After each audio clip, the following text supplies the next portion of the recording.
This week, I'm very excited to bring our guest to you, in part because he has a non traditional background that I'm sure most of you are going to find extraordinarily interesting.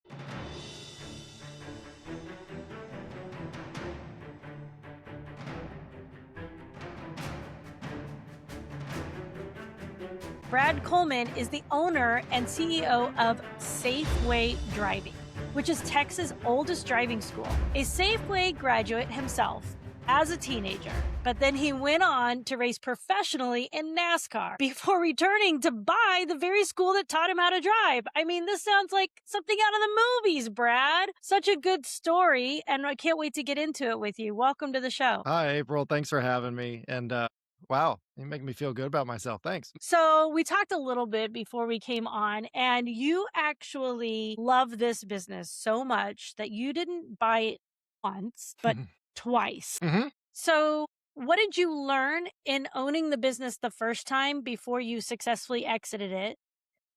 That when you came and bought it again, we're not going to get into all the details, but you bought it back from the people you sold it to once they had franchised it. And so, what did you learn the first time around that you kept in mind when you came back to the business and you decided either I'm not going to do that this time or I want to do something to move faster, farther? What was a lesson that you applied? There's a lot of lessons. I think it'd be good for me to share how I first got to owning it the first time, because that's part of the whole lesson bringing me to here. So, like you said, I used to race in NASCAR, and while I was doing that, you have sponsor obligations. You have a lot of big companies paying a lot of sponsorship dollars, so they're on the race car, but they also have the drivers go to different events and speak to different people or whatever. And one of them was Nationwide Insurance, and they had events where, as we traveled the country, drivers would go speak to different high schools and talk to the kids there about the dangers of driving distracted. I was not a big fan of that. I was 19. I was just out of high school. I didn't want to go back into high schools. And honestly, at the time, I thought I was untouchable, as a lot of teenagers do. So I was texting and driving. Shame on me.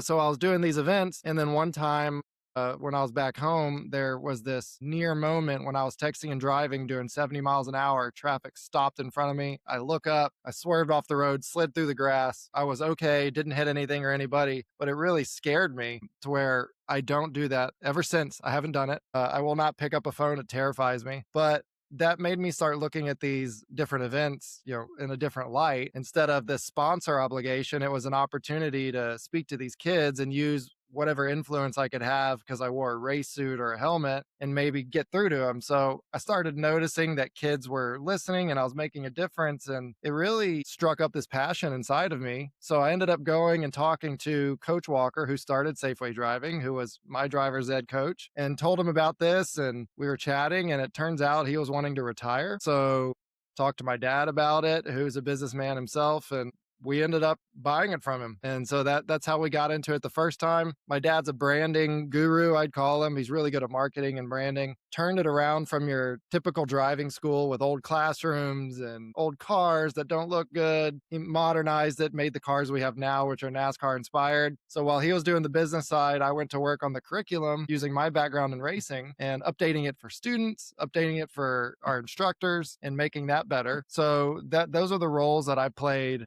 in the first go round. And what was cool and a lot of lessons I learned, having not much business experience then, but being around a lot of business people through racing, was being a part of the transformation from, okay, we were this typical driving school. Now here's where we want to go. How do we get there? And what does the customer want? How do we make it an experience that is enjoyable for them and memorable? And because this is really big time in people's lives, something they'll do one time, hopefully go through driver's ed, and we want it to be great. And we want them to learn and be better drivers. So there's a lot of things I learned in that first go round that when I had the great opportunity to come back and become owner again, I'm like, okay, now I know what we're doing. Let's just execute on it. How can we make it even better and just do what we do so well? Long story.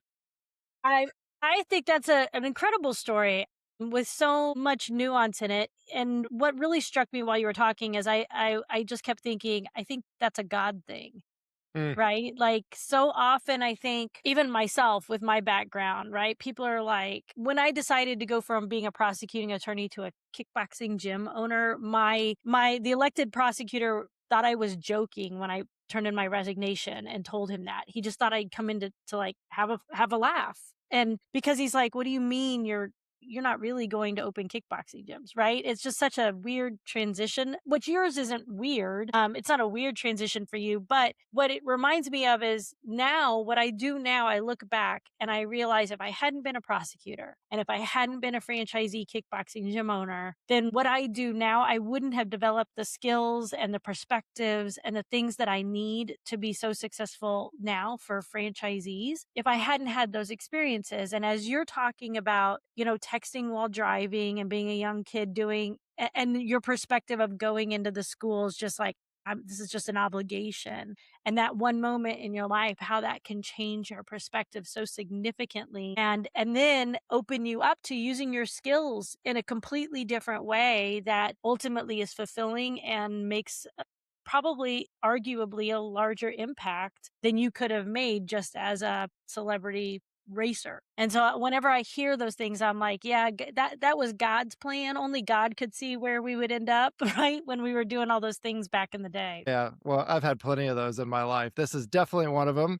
I mean, as you know, you can plan out your life and go, here's what I'm going to do. Here's my 5 year plan, my 10-year plan. And yes, it's important to lay those out. But when I was racing, my 5 year, 10-year plan was to keep racing. And never did I think I would own a driving school, but it happened. And now that I'm here, I'm like, oh, it makes total sense as to how I got here, but I never could have planned it this way. But this is where I'm supposed to be, and that's exactly what it feels like now, so, yeah, you're spot on. Yeah, that's awesome. All right. So you get in there, you buy it, you modernize it and you sell it and then you keep racing, you come back and you say, "Hey, I really miss it. I want to buy it again." And you come back into it now. And franchising is a little bit different beast than just owning a driving school. So how have you what is your perspective being a franchisor versus being the owner who was expanding out yourself into multiple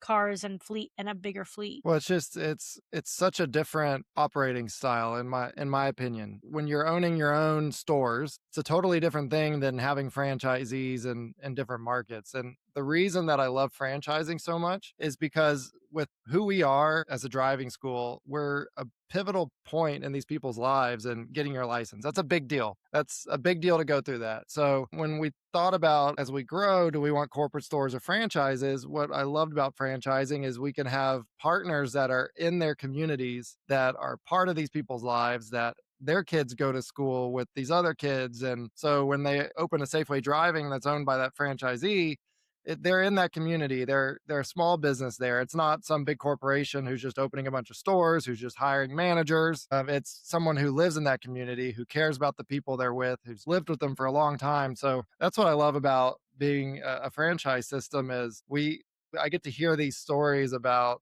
all these different franchisees and the people they know and what they're doing in the community. And I get pictures when they're in the 4th of July parade with their cars or hey, we're at the high school serving lunch to these kids, talking to them about driving. Like they get to do things like that and be a part of our customers' lives in ways that we wouldn't be able to if we were just corporate owned. So that's something I really love about it. Yeah. What I always talk to franchisors about is that, when you become a franchisor, you have an opportunity. And I hope that franchisors have a passion for not just seeing, like in your case, we'll just use your business as an example, but not the passion extends beyond just, the community involvement as a driving school and becomes also the opportunity to provide an entrepreneurial pathway to people who may not otherwise have gotten into small business ownership for one reason or another. And now you get to be a leader who also allows those people to access a different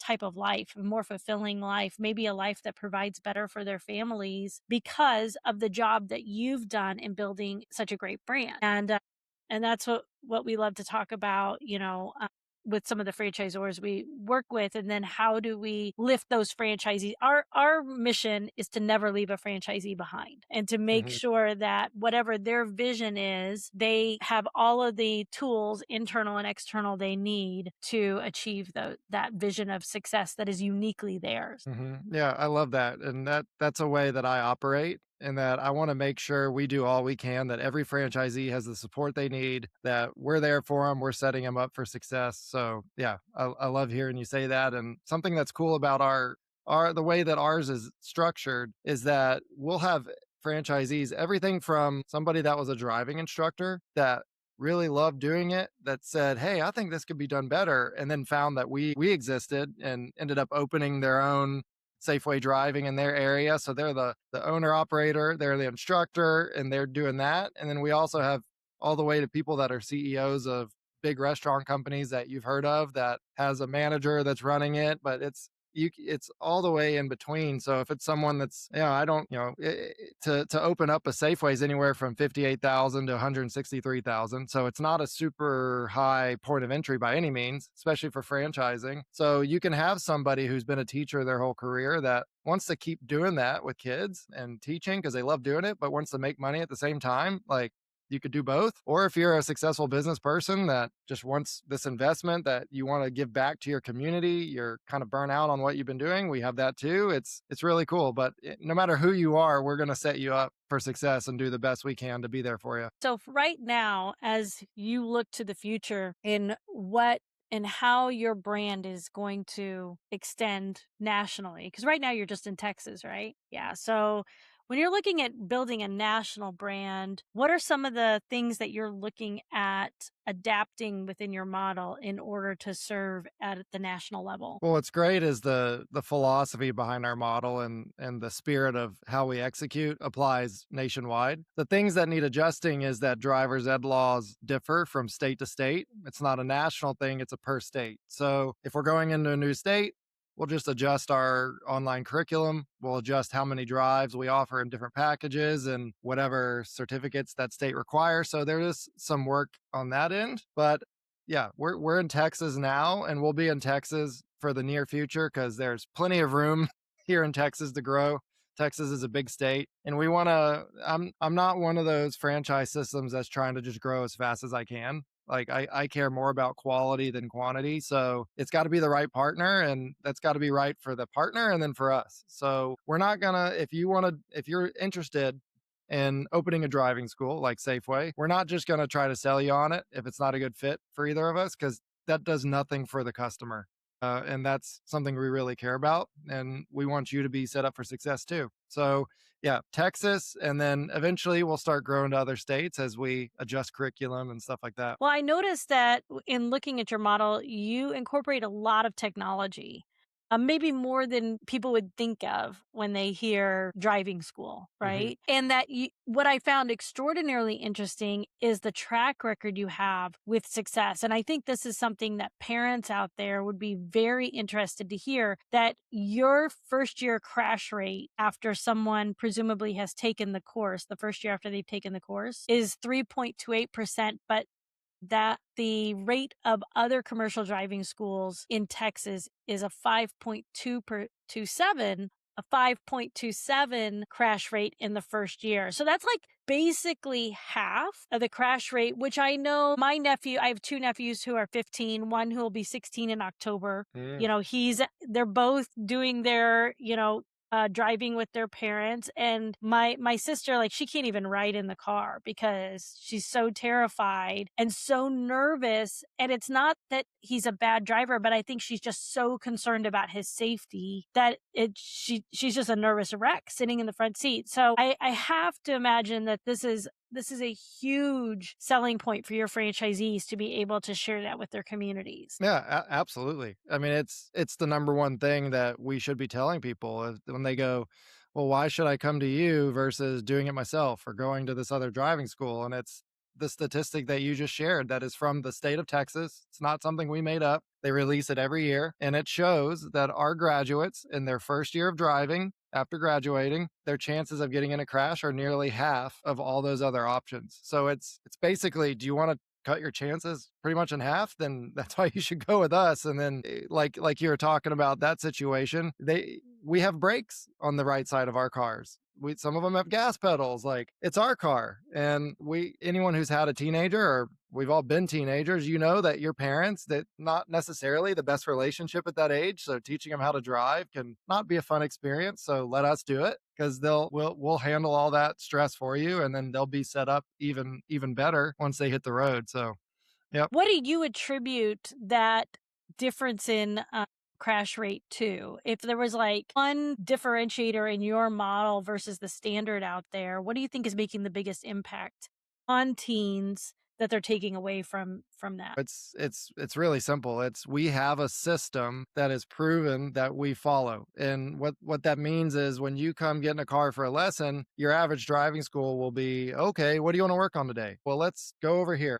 I think we'll turn left at this light." And you're kind of running errands, or you're figuring it out as you go, just riding around awkwardly with the instructor who's quiet. We have a set system that says, lesson 1, you're doing this. Lesson 2, you're doing this. And it builds on itself, and it builds these foundational skills that you can then go automatically use when you're out driving yourself, and they become habits. So that's what we call them. We teach our drivers what are some safe choices to make when you're driving, and those will turn into habits, because we'll develop habits, whether they're good or bad. We try to help you develop good ones. And we are very stringent with our instructor training. We don't let just anybody get in the car. Like, if you're going to be an instructor, you're going through a lot of training until you know what our system is, so that you can go execute it with the student. And that's really what's making us safer and what's making us different. It comes down to processes. I mean, in business, and I think so many business owners underestimate the power of processes, because processes are uncomfortable. It takes time to put processes in place. It takes attention to detail in order to create a process. It takes documentation, which seems like another step that is, do I really have time for this, right? Especially as the business owner, when you know how to do it by heart. But without a process in place, you can't ever pass on that knowledge and that expertise to anyone else. And that's where business owners get trapped in their business. And that's also the beauty of franchising. If franchising is done right, we create a process that can be duplicated out from territory to territory, owner to owner. And then by following the process, it should be a formula that always arrives at the same answer to the equation. And so I love that, because we're always talking about processes, especially now in the age of AI. If you want to have AI in your business in a meaningful way, where it will create more efficiency for you through AI employees, you can't do that if you don't have processes to teach the AI. I mean, AI will only amplify whatever you're doing. So if your business is in chaos without processes and you put AI in, well, congratulations, you get to amplify chaos, right? I just find that as an interesting aside, because I think so many people think AI is going to come in and solve and be a shortcut where they don't have to go through and take those painful steps. But I love what you said, because I think it illustrates all of that in a practical way as to how the process is the payoff. And as you know, being in franchise systems, if you're going to franchise, you better write out a process. And if you don't have one, you're going to figure it out. So we did that work. It was a lot of work to every single thing. Like, you come in the morning, what do you do? We do this. Okay, lesson starts. What is an instructor? Every single thing. So we have that all mapped out in our operations manual. So that's one of the great things about franchise systems, and why people get into it is, I don't want to have to create the playbook. Just give me the playbook that's proven to work, and I'll execute on it. So that's what we set people up to do. Exactly. Love that. So if you had to give one piece of advice to someone who is thinking of making a transition like you did, I mean, most people would say, you gave up NASCAR to run a driving school? Really? Right? hmm So if you had to give out a piece of advice as to, that would speak to why you did it, what fulfills you now? Not that you couldn't be like, I want to set this up right. So clearly, in talking to you, you got a great passion for for driving school. And so it appears that you don't have any regrets in the decision that you've made to transition to driving school from NASCAR. Is that the case? And if so, how would you advise somebody else who's maybe on the precipice of making a big life decision like that, like leaving something that feels familiar and you're successful at to jump into business ownership? Man. Well, I would say you don't have to leave it to be a business owner, but only do it if you really want to. My situation, I mean, another long story. It was just a perfect transition into doing stuff with cars still, doing stuff with driving, which I've always loved driving. I've always loved cars, and I love being able to help and give back. I've always been big into that. So this is really for me, it was a perfect blend of all those things. So it was a really great transition. I'm super happy to be where I am. Of course, I still look back and go, man, it'd be great to get in a race car again. It also takes a lot of sponsor money, so it's not as simple as, oh, I'm going to go do it. there's there's a lot to going and getting in race cars. But if you're looking at making a jump, make sure you think through it for sure. Don't impulsively do it. And is it something you're passionate about? Is it something that interests you? Or is it something you're just doing for the money? I mean, like, why are you doing it? Really think through those things. And yeah, man, make the choice. That's right. It's hard. It It'll is never hard. feel I think 100%. Yeah, I think so many times people look at business ownership and there's bit of an assumption that the grass is greener, right? There's more time freedom. There's more, I can make as much money as I want. I don't have a paycheck and it's like, none of that's true right out of the gate. You got to put in a lot of grind and a lot of work usually for little pay to get over the threshold and to really like make it hum. And I think that's one of the things that people who are thinking about it need to know. But also, if you got the wherewithal, if you got resilience, if you got tenacity, and you have an entrepreneurial spirit, then don't let fear be the one thing that's standing in your way. Yeah, and then also have the right expectations, and that, like you were saying, you gotta work. It's gonna be work. It's not mailbox money. There's not really mailbox money unless you got great investments that are just bringing you back returns or something. It's if you get into any franchise system and they say, man, it's just mailbox, then run from that one, because that is not the case. You gotta work it. Like, it'll work. You've got to work it too, and be willing to put in the time. Because when you're a business owner and your employees are off because the workday's done, if something happens, you still got to pay attention to it. You still got to do it. And as you know, when you own a business, there's more stress. Like, you're going to be stressed out more. You're going to have things going on. So there are a ton of great perks to being a business owner. I love it. I wouldn't trade it for anything. But there's also, like, just be aware of the other side too. Yeah, there's a reality that sometimes gets glossed over and not talked about as often as the American dream. Yeah. So, well, it's been a pleasure talking to you today, Brad. Thanks so much for sharing your story with us. And we're going to put into the show notes the Safeway website if you want to check out more. If they wanted to connect with you on socials, Brad, where can they do that? Ooh, I don't spend much time on socials. I do have my personals. If you just search Brad Coleman, you'll probably find me somewhere. We have, I mean, there's always LinkedIn, whether you love it or not. Whatever you think about LinkedIn, that's there. But yeah, just SafewayDriving.com has our contact info. And yeah, would love to talk to anybody about anything. I just like chatting with people. So even if it's not opening a franchise, you just want to talk about driving or whatever, let me know. All right. Thanks, Brad. Yeah, thank you, April. It's been fun. Thanks for tuning in to the Ask April Porter podcast. If you found value in today's episode, subscribe, leave a review, and share it with your fellow franchisees and small business owners. To access the resources I mentioned during this episode, check out our show notes.